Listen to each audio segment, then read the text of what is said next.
Okay, so on to my formal remarks. I have to start by saying the beauty of being a graduating class of one is that you're likely to be picked as the valedictorian. So it's in that vein that I prepared these remarks and will be speaking to you this evening. I'd like to share with you 4 quotes from 4 of my mentors and heroes whose words and actions have really impacted my life. So many of you will recognize the first one, and honestly this is mostly aimed at the young people tonight. For the rest of us, we've already witnessed the effects of our ability or inability to follow this sage advice. Never underestimate the long-term benefits of consistently using sunscreen and condoms. Kurt Vonnegut, of course, is known for the commencement speech in 1997 that he never actually gave. The actual speaker that year was the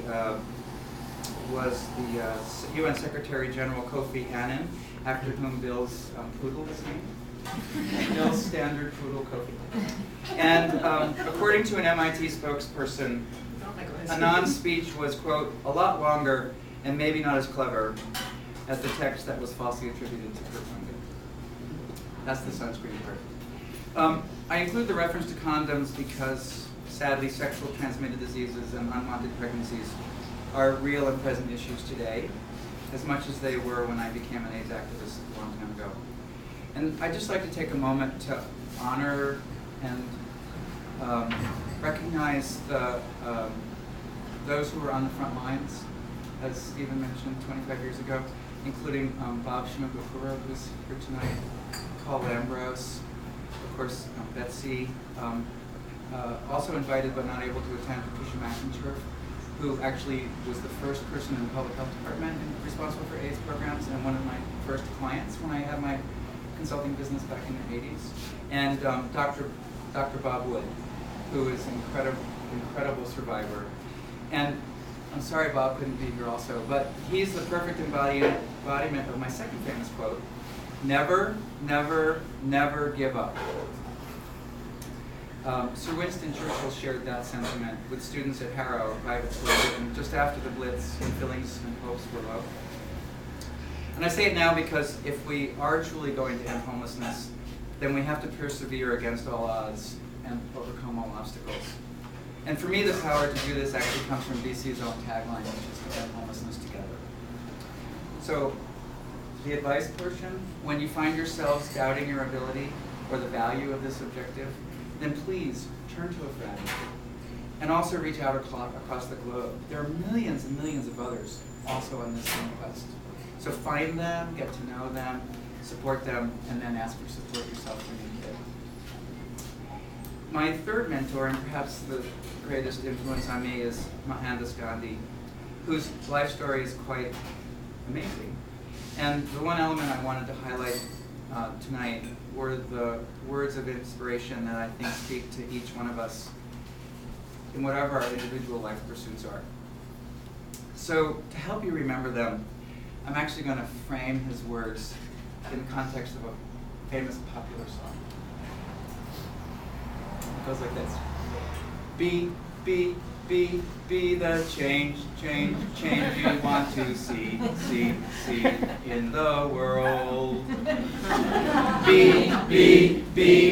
the change you want to see in the world. One more time.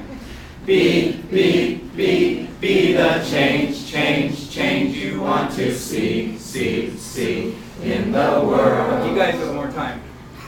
Be the change you want to change. We can change the world.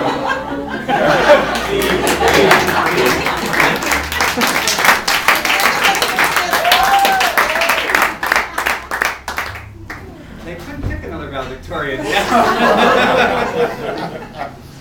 All right, so finally, I couldn't end without asking each of you to turn within. And I encourage you to look and seek and find the aloha spirit, the affection, the love, the peace, the compassion, the mercy, the gratitude within ourselves. It's important, yes, it's important to accomplish our worldly duties and to strive to change the world, to be the change and to never give up. But it's also important to recognize the creative spirit that animates and surges within all of us and in all life. And so my last quote, there's any large number of famous mystics and spiritual leaders who have influenced me, but in deference to our proximity to my favorite Catholic parish, St. Teresa's right over here, and where Mark's parents go, probably many of you have been there. It's a wonderful church. I want to offer this quote from St. Teresa of Avila, who was a 16th century Spanish mystic. And she said some really cool things, but a lot of them say the word God, so I didn't bring them.